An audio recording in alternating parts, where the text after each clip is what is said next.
স্নেহের পরীক্ষার্থীবৃন্দ, আশা করি সবাই সুস্থ আছে, ভালো আছে।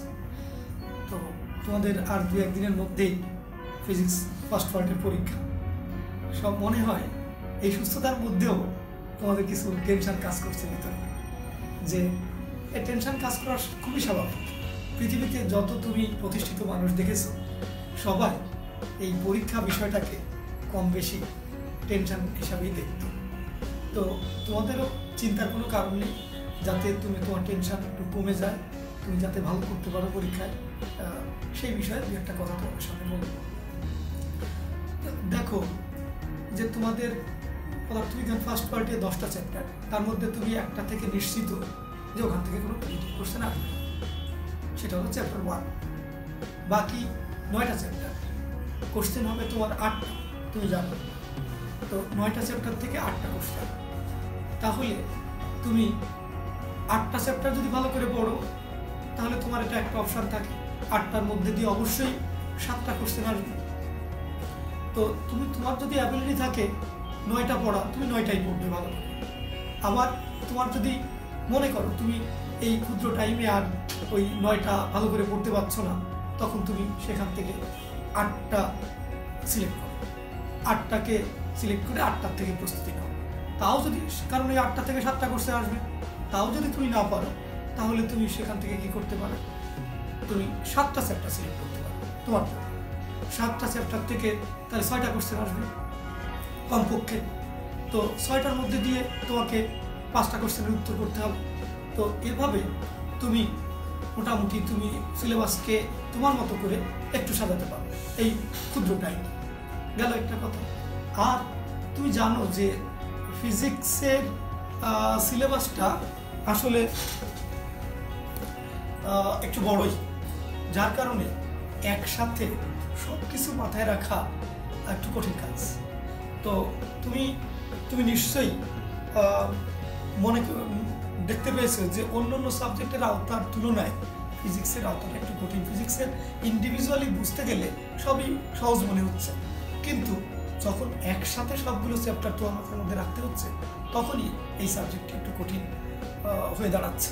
যে তুমি বুঝতে গেলে সহজ, যখনই তুমি লিখতে যাচ্ছ তখন দেখলে যে একটু সমস্যা হচ্ছে। ওই জন্য তোমাকে একটু কৌশলী হতে হবে। তো অ্যাজ এ হোল সমস্ত চ্যাপ্টার না পড়ে তুমি কি করতে পারো, তুমি ওই চ্যাপ্টারকে ফোকাস করতে পারো, ওই চ্যাপ্টারকে তুমি করো, ওই সেকশন করে ফেলাও। যেমন তুমি যে কোনো একটা চ্যাপ্টার বলো, চ্যাপ্টার মনে করো চ্যাপ্টার 7, চ্যাপ্টার 7-এর 3টে পার্ট আছে, তিনটে পার্ট আছে। সেখানে আছে কি কি, স্থিতিস্থাপকতা, তোমার সান্দ্রতা, তোমার পৃষ্ঠটা। এই 3টে অংশে তুমি 3টা ক্রিয়েটিভ কোশ্চেনের প্রস্তুতি নাও, এবং ওই 3টা যখন তুমি 3 অংশের থেকে 3টা ক্রিয়েটিভ কোশ্চেন ভালো করে দেখলে, তখন তুমি টেস্ট পেপারটা খোলো। টেস্ট পেপার খুলে দেখো যে আসলে এই 3টে অংশের থেকে কি ধরনের কোশ্চেন আছে। অথবা তুমি ওই বিভিন্ন কলেজের কোশ্চেন দেখতে পারো, দেখে সেখান থেকে একটা আইডিয়া দিতে পারো। তো এইভাবে তুমি যদি প্রত্যেকটা চ্যাপ্টারকে তোমার বিভিন্ন ছোট ছোট অংশে ভাগ করে ফেলতে পারো, তাহলে তোমার ওই চ্যাপ্টারটা অ্যাজ এ হোল আয়ত্তের সুবিধা হবে।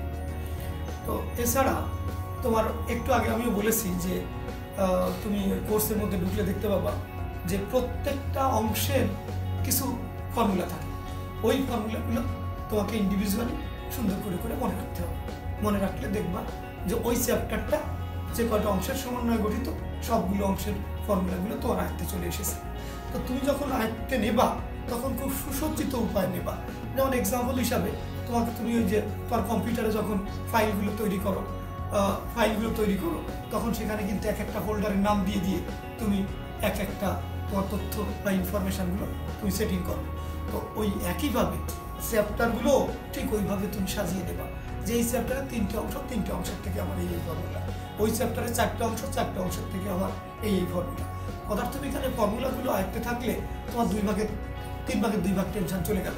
কারণ তুমি ক্রিয়েটিভ কোশ্চেন ভালো করে পড়ে সেখান থেকে কোন ফর্মুলাগুলো দিয়ে তোমার এই ক্রিয়েটিভটা সলভ করা যাবে, মাথা করে তোমার চলে আসবে খুব দ্রুত। সেটা একটা বিষয় গেল। আর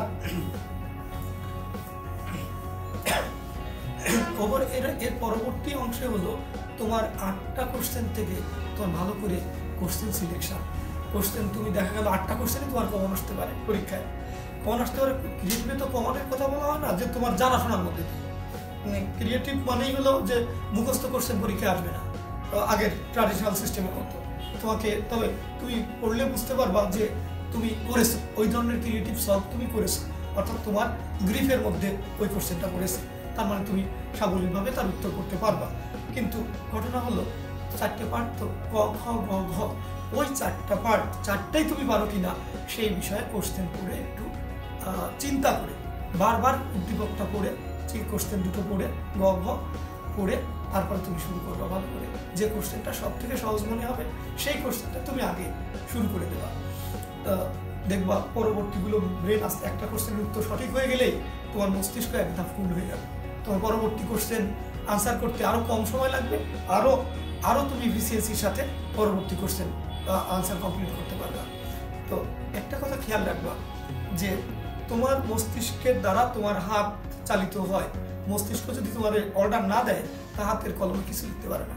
তো আর তোমার দায়িত্ব হলো এই সায়েন্স পরীক্ষাগুলোর জন্য মস্তিষ্ককে কুল রাখা। তুমি যদি তোমার ব্রেনকে যদি কুল রাখতে না পারো তাহলে ব্রেন তোমাকে সঠিক সময়ে সঠিক সহায়তা করবে না।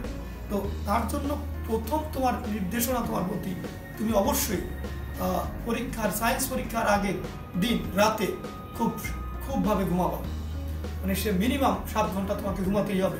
তুমি দেখবা তুমি 1 মাস 2 মাস আগে যা পড়েছো সেগুলো তোমার ঠিক পরীক্ষার দিন তুমি সাবলীলভাবে লিখতে পারছো।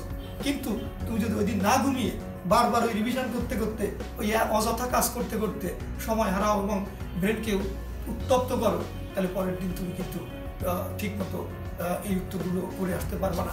সেই জন্য সাবধান। আমার নিজের ব্যক্তিগত একটা কথা বলছি, এক টেস্ট পরীক্ষায় তোমাদের মতো বয়সে ক্লাস 11-এ যখন আমি টেস্ট পরীক্ষা দিই 12-এ, তখন আমি ওই ফিজিক্স পরীক্ষার দিন সেকেন্ড পেপার পরীক্ষার দিন আমি খুব বিব্রতকর অবস্থায় পড়লাম।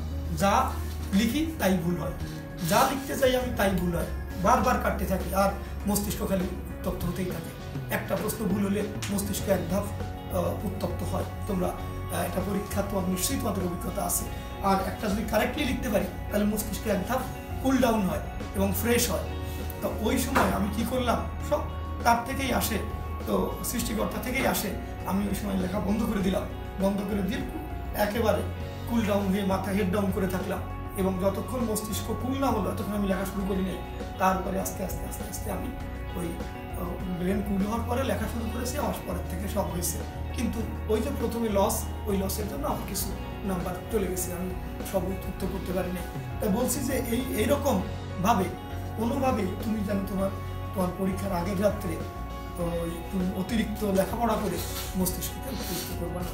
আর তোমাদের অভিভাবকদের প্যারেন্টসদের প্রতি আমাদের আরেকটু অনুরোধ রইল যে প্যারেন্টসরা আপনারা আপনাদের সন্তানকে খুবভাবেই টেক কেয়ার করেন। এই 11 সেই ক্লাস 1 থেকে 12 ক্লাস পর্যন্ত আপনারা টেক কেয়ার করেছেন, সুন্দরভাবে তাদের পাশে গেছেন বন্ধুর মতো, অভিভাবকের মতো। এখনও আমি অনুরোধ করি যে এই পরীক্ষার সময় তাদের স্বাস্থ্য এবং মস্তিষ্কের সুস্থতা, এই দুটো জিনিসের প্রতি আপনারা লক্ষ্য রাখবেন। কোন ধরনের খাবার, কী ধরনের রেস্ট নিলে তার মস্তিষ্ক সুস্থ থাকে আপনারাও সাহায্য করবেন, সহায়তা করবেন। যদি শরীর সুস্থ থাকে, মন সুস্থ থাকে, তাহলে অবশ্যই তারা ফিজিক্সে ভালো করবে। ফিজিক্স পুরো গাণিতিক বিষয়, এখানে যত ব্রেন কুল থাকবে তত তার আগের জিনিস, 1 বছর আগে পড়া জিনিসগুলো তার মনে আসতে থাকবে, সে লিখতে পারবে। তো এই ছিল আমার পক্ষ থেকে তোমাদের প্রতি নির্দেশনা। তোমরা অবশ্যই ভালো করবে। সৃষ্টিকর্তার কাছে, আল্লাহর কাছে, ঈশ্বরের কাছে আমার প্রার্থনা তোমাদের সব পরীক্ষা সবারই ভালো, তোমরা ভালো। তোমাদের এর পরেও যদি কোনো কোয়ারি থাকে, কোনো প্রশ্ন থাকে বা কোনো কনফিউশন কোথাও থাকে, তো তোমরা 10 মিনিট স্কুলের বিভিন্ন চ্যাপ্টার সম্পর্কে তাদের আলোচনা করা আছে।